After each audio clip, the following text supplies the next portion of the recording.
They gave me nothing for Christmas, so I gave them silence and a family story. When my family finally reached out after 8 years of silence, I thought, just maybe, they had changed. Spoiler alert, they hadn't. One text from my cousin and suddenly, I was invited home for Christmas. No apology. No explanation. Just a seat at a table that never had room for me. I used to dream of being wanted. Now, I was coming back not as the overlooked daughter, but as the woman they never saw coming. Have you ever outgrown a version of yourself that others still cling to? Drop a light bulb if you've ever walked into a room knowing you've outgrown it. Part 1, The Couch They Reserved, for me. When my family finally reached out after 8 years of silence, I thought, just maybe, they had changed. Spoiler alert, they hadn't. It started the second I walked through the door. I hadn't even set down my bag before my mom clapped her hands and chirped, "Leah, put your things in the living room. Dylan's using your old room as his office now." Of course he was. No welcome home. No we missed you. Just a folded blanket and a floral pillow that looked like it hadn't been washed since Y2K. I smiled, politely, because I've learned that silence can be more powerful than sarcasm. He got a nursery. I got the couch. Classic. Tell me, have you ever been given the bare minimum from the people who once gave someone else the world? Drop a couch and lamp in the comments if they ever made you feel like furniture in your own life.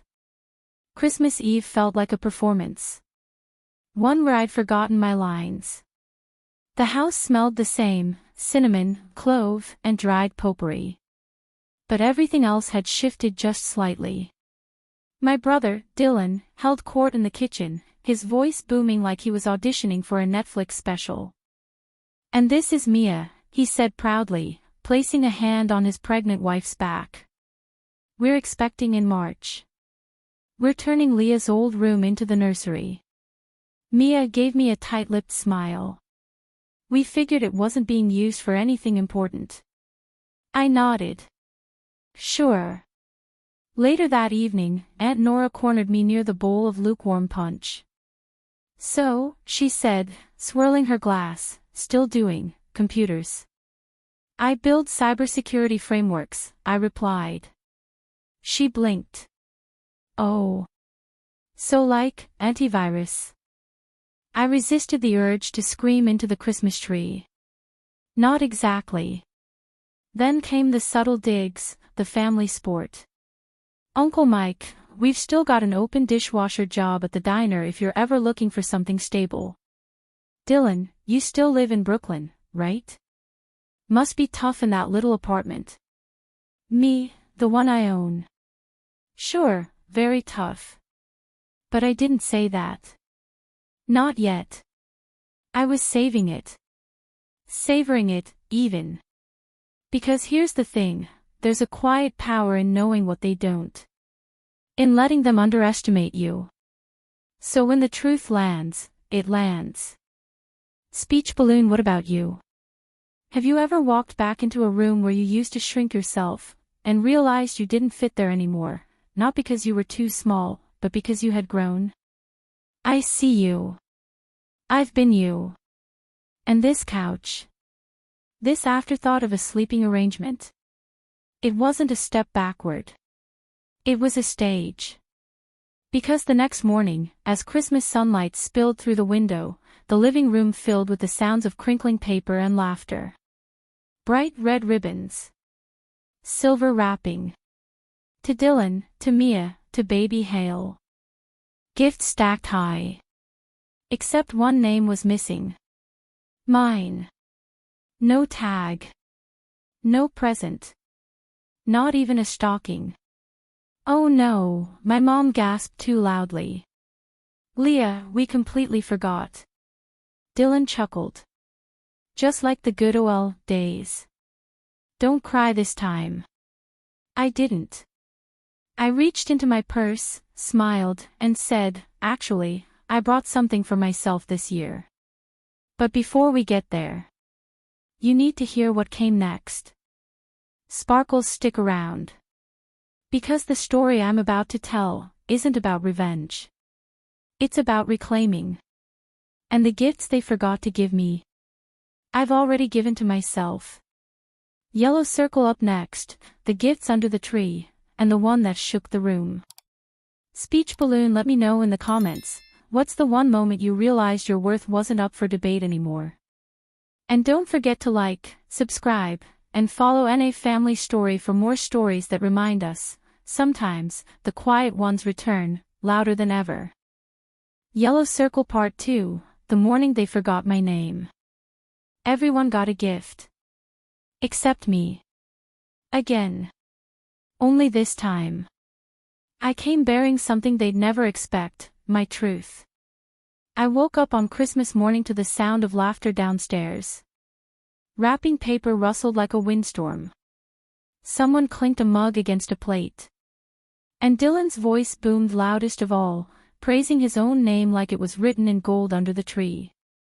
I sat up on the couch they gave me, and took a breath. You know that feeling when you already know what's coming, but part of you still hopes. Yeah. That. I tucked the blanket around me and walked into the living room, my presence met with a moment of polite surprise. Morning, Leah, Mom said, then turned right back to Dylan. Oh, look at this one. Leather-bound planner. From Mia. So thoughtful. The floor was buried in bows and ribbon. Dylan and Mia sat like royalty in the center of it all, tearing open package after package. A smartwatch. A designer diaper bag. Matching gold bracelets engraved with Baby Hale. It was like a Pinterest board exploded in their laps. I stood quietly to the side, smiling. Waiting. Then, it happened. Mom's voice rose, just a bit too loud, too rehearsed. Oh no. Leah, we completely forgot to get you something. Gasps. Fake shock. Dylan burst out laughing, nudging Mia. Just like when we were kids. Don't cry this time. I didn't flinch. I didn't blink. I just reached into my purse and pulled out a small silver keychain. It sparkled under the light, delicate and clean. This, I said softly, is the key to my new apartment. Their faces shifted, puzzled. I closed on it last week, I added. 2-bedroom brownstone in Fort Greene. Mom blinked. You bought an apartment. With my bonus, I nodded. My company just licensed a cybersecurity framework I built to a major international bank. My cut was solid. Pause. How solid? Dad asked, like he was interviewing me for a role he never thought I'd land. I shrugged. After taxes. About $150,000. The room froze.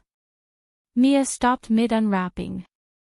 Dylan's mouth fell open like a cartoon character who just realized he wasn't the smartest person in the room.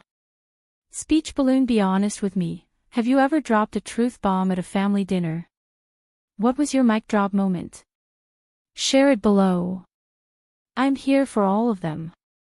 Now, back to the room. Mom finally spoke. Sweetheart, why didn't you tell us? I smiled gently. Because telling you before never changed anything. Suddenly, I was surrounded by questions. When did you start earning that kind of money? Are you still in that tech job? Why didn't you ask us for help? Oh, now they were interested. And just like that, I was no longer invisible. But here's the thing. They didn't see me. They saw a number. They saw a potential investor. They saw leverage. But not Leah. And that's where they made their next mistake. Sparkles, stick around for the next part. Because just when they started to see me, they asked for something they'd never get. Yellow circle part 3, the investment opportunity. Dylan smiled and said, it's just $200,000. You can afford that, right? And just like that, the truth came out. Not love. Not apology. Just expectation. If the morning was awkward, the afternoon became theatrical. After the gift reveal, my key, my apartment, my truth, you'd think the air in the house would shift. That maybe, someone would take a quiet moment to say, we were wrong. But no. What came next was a performance I didn't realize had been rehearsed for years. We were sitting in the living room. Dad handed me tea I didn't ask for. Mom sat beside me, smiling like she just remembered I was her daughter. Dylan stood by the fireplace, one hand in his pocket, the other rubbing Mia's back like a magician warming up for a trick. Then it began. So, Leah, Dad said, voice syrupy smooth, before you head out, we wanted to run something by you. I tilted my head. Okay. Dylan stepped forward, bright-eyed and confident. I've been working on a new startup. Disruptive tech. Scalable platform. It's gonna be big, he said. I nodded slowly. What kind of platform? He hesitated. Real-time logistics for microdistribution hubs. It's still in the ideation phase. Translation, he had no prototype. No data. Not even a logo. And you need. Just $200,000, he said, like he was asking for a sandwich. You can afford that, right? And there it was. The pitch. Not to an investor. To a sister. No one had ever asked about my journey, my challenges, my nights of coding till dawn. But the second they caught a whiff of money, I became an opportunity. Speech balloon, let me ask you this. Has your success ever turned you into a wallet for people who never clapped when you were building it? Drop a like in the comments if you've ever had to draw a cold, hard boundary with people you love. I took a breath. No, I said. The word landed with a thud. No. Mom repeated, blinking. I'm not investing, I said gently. You didn't ask how I was doing. You didn't apologize for anything. You waited until you saw dollar signs and now you expect me to bankroll Dylan's idea. But we're family, Dad said, his tone sharper now. You mean the family that made me sleep on the couch while Dylan turned my room into an office? Dylan laughed nervously. Come on, Leah. Don't be petty. This is a real opportunity. No, Dylan, I said, looking him straight in the eye. A real opportunity is something you earn. Not something you guilt your sister into funding after 8 years of silence. Mia's eyes darted between us. She knew this wasn't going the way they'd planned. Dad tried again. You make good money, Leah. What's $200,000 to you? It's peace, I said. It's freedom. It's not being manipulated every holiday. That's what it is to me. Mom stood, voice rising. After everything this family has done for you. I cut her off. What have you done for me? I raised myself in that house. And now that I've made something of myself, you want a piece of it. They stared at me like I was speaking another language. I'm not angry, I said. Just done. And I meant it. Speech balloon, have you ever said no and felt like the villain for it? Let me know below. Setting boundaries can be the most loving thing you do, for yourself. That night, I didn't feel guilt. I felt something better, clarity. Because when people only love you when it benefits them, you don't owe them access to the life you built without their help. Stay with me, the next part is the moment it all shifted. And if you've ever stood up for yourself in a room that expected you to stay small, I see you. Hit that like button, share this with someone who needs the strength. Part 4, the best gift I ever gave myself. No one handed me freedom. I gave it to myself, wrapped in silence. Not with fireworks. Not with applause. Just a quiet car ride home and a heart finally at peace. I left that house without slamming a door. No dramatic goodbyes, no shouting match on the porch. Just me, my overnight bag, and a clarity that filled the silence like a song I'd been waiting years to hear. The drive back to Brooklyn felt different. Lighter. With every mile I put between myself and that house, I felt more like myself. By the time I reached my block, the city wrapped around me like an old friend. The streetlights blinking. The deli still open. My building standing tall like it had been waiting. Inside, I dropped my keys on the table and kicked off my shoes. Then, I blocked them all. Every call, every guilt-soaked voicemail, every text that read like an accusation wearing perfume. Gone. It wasn't out of anger. It was out of self-respect. Because sometimes, walking away doesn't mean you hate them. It just means you finally love yourself more. Speech balloon. Have you ever had to give yourself the closure they refuse to offer? Drop a seedling in the comments if you've ever found peace in simply stepping away. The days that followed were quiet, but not lonely. Lisa came over with Thai food. Sarah sent memes and "proud of you" texts. My co-workers, the ones who knew the battles behind my breakthroughs, sent flowers and gifts and one hilarious custom mug that said, "Not your ATM." I laughed. Really laughed. Because this was my life now. A life I built, without applause, without handouts, without ever being seen by the people who should have known me best. And still, I had made it. Speech balloon. Have you ever realized your chosen family showed up in ways your real one never did? Tell me in the comments, your story might be the strength someone else needs today. Of course, the fallout came fast. Mom called every relative we'd ever met. Told them I was ungrateful, that I'd changed. She wasn't wrong, I had changed. And thank God for that. The old me would have crumbled under the shame. This me.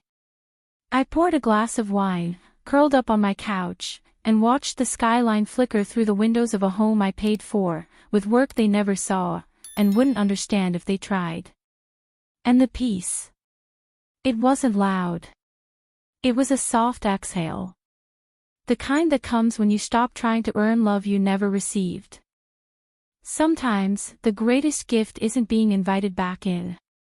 It's realizing you never needed their approval to begin with. Walking away wasn't the end of my story, it was the start of one I got to write on my own terms.